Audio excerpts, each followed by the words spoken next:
नमस्कार दोस्तों, स्वागत है आपका चैनल पर। आज स्टॉक मार्केट में एक अजीब चीज़ देखने को मिली, जहां सेंसेक्स 1600 पॉइंट से ज़्यादा गिर गया। निफ्टी में भी 2% से ज़्यादा की गिरावट हमें देखने को मिली। लेकिन कुछ स्टॉक्स ऐसे थे जो पूरी मार्केट गिरने के बाद भी तेज़ी से ऊपर बढ़ रहे थे, और वो स्टॉक्स थे मेटल स्टॉक्स। नाल्को, जिसमें 6% की तेज़ी देखने को मिली। हिंडाल्को 5% तक बढ़ गया था। वेदांता 4.5%। तो ऐसे में अब सवाल ये है कि जब एक तरफ पूरा मार्केट गिर रहा है तो ये जो मेटल स्टॉक्स हैं ये ऊपर क्यों जा रहे हैं। चलिए इसको डिटेल में समझते हैं। तो सबसे पहले जानते हैं कि मार्केट क्यों गिर रहा है। तो इसके पीछे का जो रीज़न है वो सभी जानते हैं कि ग्लोबल लेवल पर जो टेंशन चल रहा है, यूएस और ईरान के बीच में ये जो वॉर चल रहा है, उसी का इम्पैक्ट ग्लोबल स्टॉक मार्केट में देखने को मिल रहा है, और इंडिया में भी वही चीज़ देखने को मिल रही है। अब ये जो वॉर चल रही है, इसकी वजह से जो क्रूड ऑयल का प्राइस है वो तेज़ी से बढ़ रहा है। आज की बात करें तो $116 पर बैरल तक ऑयल का प्राइस पहुंच गया। यानी कि आज में 3 से 4% का जंप हमें देखने को मिला ऑयल प्राइस में। अब यहाँ पर प्रॉब्लम ये है कि इंडिया जैसी जो ऑयल इंपोर्टिंग कंट्रीज़ हैं, जो बहुत ज़्यादा डिपेंडेंट हैं ऑयल के इंपोर्ट पर, वहाँ पर ऑयल प्राइस बढ़ने से इन्फ्लेशन का जो डर है वो काफ़ी बढ़ जाता है, और इसीलिए इन्वेस्टर्स डर की वजह से सेलिंग स्टार्ट कर देते हैं, जो कि जब से ये वॉर स्टार्ट हुआ है हमें देखने को मिल भी रही है। और यही रीज़न है कि सेंसेक्स, निफ्टी और ऑलमोस्ट हर सेक्टर में गिरावट देखने को मिली है। तो अब आता है मेन पार्ट। जब सब जगह गिरावट देखने को मिल रही है तो मेटल स्टॉक्स में ऐसा क्या है। तो इसके मेन रीज़न की बात करें तो ये है एल्युमिनियम का प्राइस।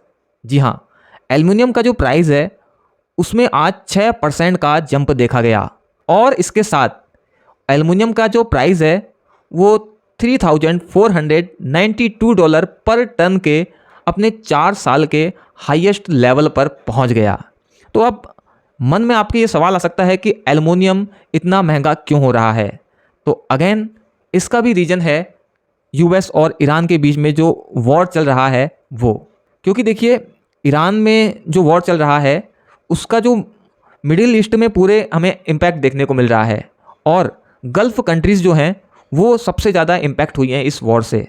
और एक इंटरेस्टिंग डेटा आपको बता दूं कि ये जो रीजन है मिडिल ईस्ट का, ये पूरी जो ग्लोबल एल्युमिनियम की सप्लाई है उसका 9% इसी रीजन से आता है।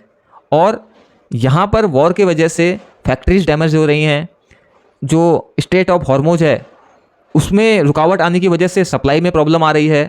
तो इसी की वजह से सप्लाई कम हुई है एल्युमिनियम की, लेकिन जो डिमांड है ग्लोबल लेवल पर वो तो सेम बनी हुई है, और इसीलिए एल्युमिनियम का जो प्राइस है वो बढ़ रहा है। और ये जो पूरा सिनेरियो है इसका फ़ायदा मिल रहा है इंडिया के मेटल स्टॉक्स को। ऐसा क्यों? क्योंकि देखिए, जब एल्युमिनियम महंगा होगा तो वो कंपनीज जो एल्युमिनियम बनाती हैं गल्फ़ रीजन से बाहर की, उनको इसका सीधा फ़ायदा देखने को मिलेगा। जैसे इंडिया की कंपनीज नाल्को, हिंडाल्को, वेदांता, ये वो कंपनीज हैं जो इंडिया में एल्युमिनियम बनाती हैं, जिसका डायरेक्ट फ़ायदा देखने को मिल रहा है इन कंपनीज़ को, और इन कंपनी के स्टॉक्स बढ़ रहे हैं। बट अब यहाँ पर सवाल आता है कि क्या ये जो सिनेरियो है ये लॉन्ग टर्म तक चल सकता है या फिर ये शॉर्ट टर्म की रैली है। तो देखिए, इसको अगर समझा जाए तो शॉर्ट टर्म में तो इसमें बिल्कुल फ़ायदा देखने को मिल रहा है, बट लॉन्ग टर्म में इसमें रिस्क भी है।